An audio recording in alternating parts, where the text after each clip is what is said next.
జమ్మికుంట పట్టణంలో దేశినికోటి ఆరెల్లి మల్లయ్య, రాజు గౌడ్ ఆధ్వర్యంలో సర్దార్ సర్వాయి పాపన్న జయంతి కార్యక్రమాన్ని ఘనంగా నిర్వహించడం జరిగింది.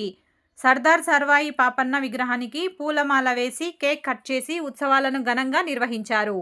ఇట్టి కార్యక్రమానికి ముఖ్య అతిథులుగా జమ్మికుంట పట్టణ CI Ramakrishna Goud, Jammikunta municipal manager Rajireddy, deputy tahsildar Srinivas పాల్గొన్నారు.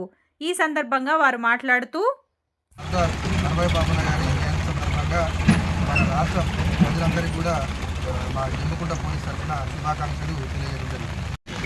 375వ జయంతి సర్దార్ సర్వాయి పాపన్న జయంతి సందర్భంగా జమ్మికుంట ఓడ సంఘం ఆధ్వర్యంలో ఈరోజు ఘనంగా నిర్వహించడం జరిగింది.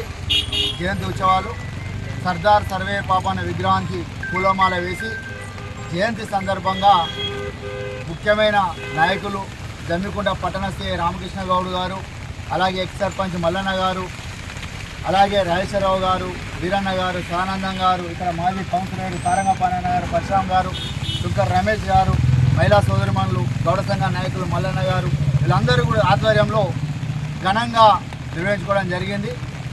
మరి సర్దార్ సర్వాయి పాపన్న 350 సంవత్సరాల క్రితమే ఈ తెలంగాణ గడ్డపై ఉద్యమ పోరాటం, అప్పుడుండే పెత్తందారులు, భూస్వాములు అణచివేతకు గురి కాబడిన సర్దార్ సర్వాయి పాపన్న తిరుగుబాటు చేసి హైదరాబాద్ కిలాను స్వాధీనం చేసుకొని మొఘలు సామ్రాజ్యాన్ని మట్టి కరిపించి ఆ రోజే మనకు ఈ తెలంగాణ ఉద్యమ నాయకునిగా ఆ పౌరుషం వచ్చే విధంగా చేసిన గొప్ప నాయకుడు సర్దార్ సర్వాయి పాపన్న. మరి ఆయన జయంతి ఉత్సవాలు ఈరోజు కాంగ్రెస్ ప్రభుత్వం అయితేనేమి, తెలంగాణ రాష్ట్ర ప్రభుత్వం అయితేనేమి ఘనంగా అధికారికంగా నిర్వహిస్తూ ఉన్నారు.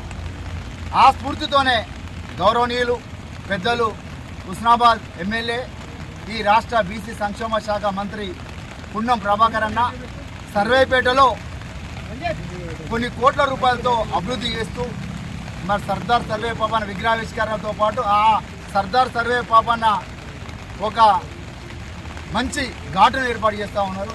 ఈ సందర్భంగా రాష్ట్ర ప్రభుత్వానికి, అలాగే గౌరవనీయులు పెద్దలు పున్నం ప్రభాకర్ అన్న గారికి, తెలంగాణ రాష్ట్ర ప్రభుత్వానికి ధన్యవాదాలు తెలుపుతూ ఇట్టి కార్యక్రమంలో పాల్గొన్న ప్రతి ఒక్కరికి మరొకసారి ధన్యవాదాలు తెలియజేస్తూ ఉన్నాం.